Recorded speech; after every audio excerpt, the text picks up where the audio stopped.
RFI ko mbiɗon Oumar Mamadou Sow. tedduɓe heeɗiɓe RFI fulfulde daade adunaru on calminama on bismama bisimilla moon e yewtere men yewtere moɗon ko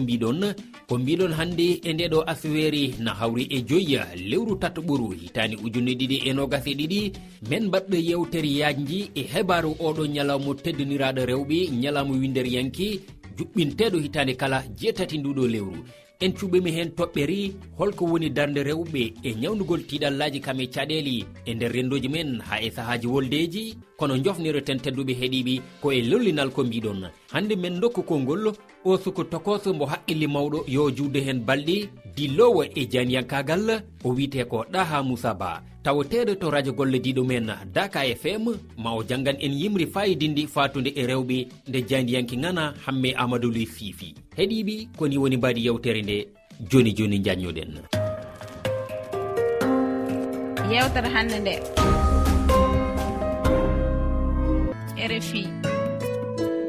yonti rogere men lollinal ko mbiɗon tedduɓi no mbirunoɗen nani hande ko suku tokoso mo haqqilli mawɗo yo o juddu hen balɗe inna wiya Ɗaha Moussa Ba dillowo to radio gollediɗo men Daka FM tawatengo e diwal Kolda worgo Sénégal Ɗaha Moussa Ba jangguini en yimri wande fayida nde o teddiniri ɓeɗo rewɓe ete tawi siifi ndeɗo windandi ko goto e seremɓe men hamme Amadou Ly kettoɗen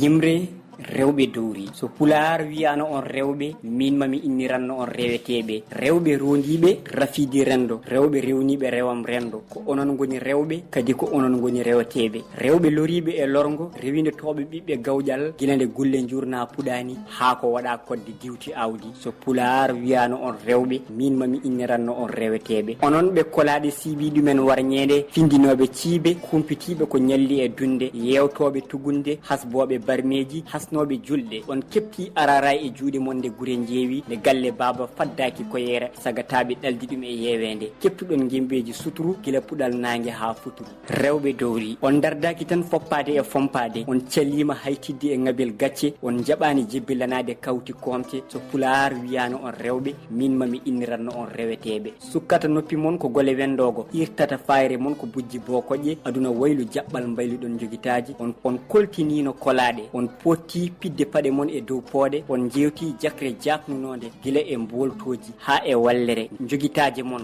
wonno ko jalo e jambere goppuji e bafɗi so pular wiyano on rewɓe min mami inniranno on reweteɓe e dini on ko yurnitade salade wonde karbaji tubakoɓe yiɗɓe rewde e ɓe rewɓe momta aadaji tembinoɗe hanki rendo so on calima wonde ngabbirgal gaño e kamareje turde rendo so on calima jebbilanade jiggore miijoji dewnateɗi e ɓurɓe farwude sabu mumen hewde jurum nderu nden mami waylan on inde so on calima laatade bagal gaño e ñamtinde arani e faggade bonɗi nden hay pular ma nattu wiide on rewɓe watta wiide on reweteɓe kuɗol hamme Amadou Ly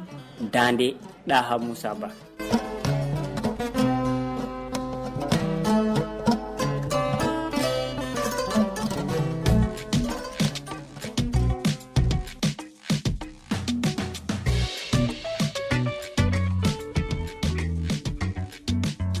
heeɗiɓe RFI fulfulde on jarama ɗo gonɗon eno gonirɗon e adunaro allundu kala ko ɗo kaddeten hande e ndeɗo asweri ko weltare timmude wonannomi yettinande on yewtere nde ko Malang Sonko hedanno en to karallagal to adi men ko yontere fande sogeno haji e toɓɓere wonde on jarama tedduɓe